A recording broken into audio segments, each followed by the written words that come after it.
Imagine this. It is late at night. You are curled up on the couch, and your cat climbs onto your lap, presses against your chest, and starts to purr. You smile, because that soft rumble feels like pure happiness. Then you notice something. Her eyes are half closed, her breathing is a little fast, and she just came back from a vet visit 2 days ago. And that is when it hits you. What if that purr is not happiness at all? I know exactly how confusing this can be. You have probably spent hours online searching, why is my cat purring so much? Only to find the same answer over and over: cats purr when they're happy. But then your cat purrs during a nail trim, or right after surgery, or while limping across the room, and none of that feels like happiness. And what's worse?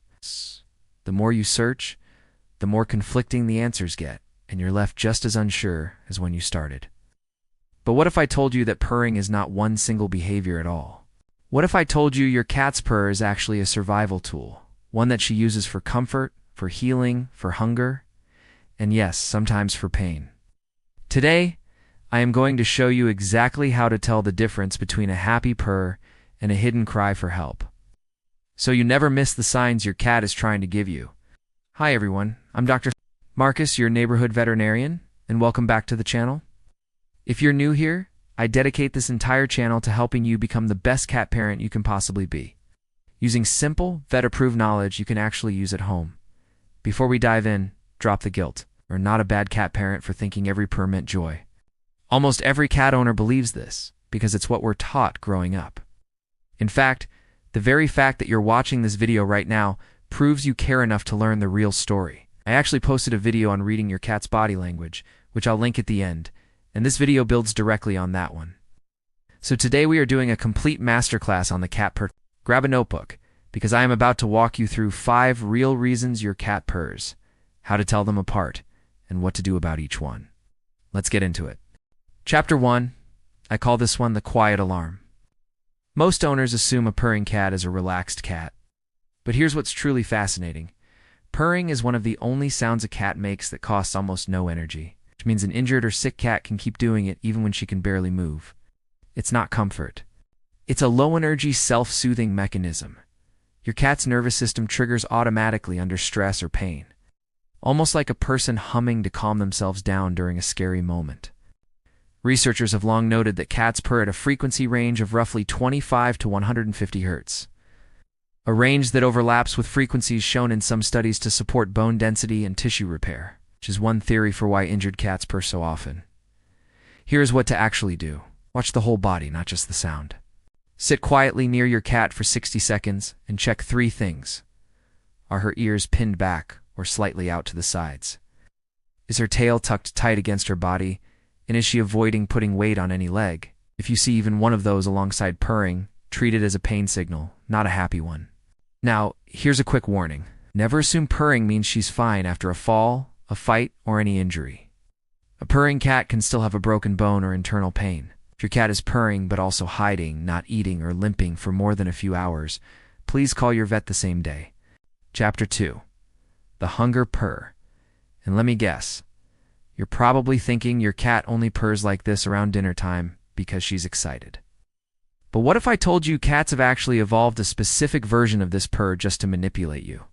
Researchers at the University of Sussex recorded what they call the solicitation purr. It's not just a purr. It's a purr with a hidden cry blended into it. A frequency close to a human infant's cry, layered right on top of the normal rumble. Your brain hears it and reacts almost instantly, because it sounds like something that needs urgent care. That's not an accident. Cats who use this blended purr get fed faster, because owners respond to it almost like an alarm. Here's how to spot it. Record your cat purring at mealtime on your phone, then record her purring while she's fully relaxed on the couch, and compare them. The mealtime purr will sound sharper, slightly higher pitched, almost with an edge to it. The couch purr will sound flatter and steadier. Now here's a quick warning. This purr is completely normal and not a sign of a problem. But if your cat suddenly starts using this urgent-sounding purr constantly, even outside of meal times, or if it's paired with pacing and yowling, that can point to hunger driven by an overactive thyroid or diabetes, especially in cats over age 8. If that pattern appears alongside weight loss, Get blood work done within the next 2 weeks. Chapter 3. And this one is my personal favorite because it surprises almost every owner. The stress purr. Stick with me here because this one is important. You might see your cat purring loudly in the carrier on the way to the vet, or purring while you clip her nails, situations that are clearly not pleasant for her. It's not contentment. It's a coping mechanism.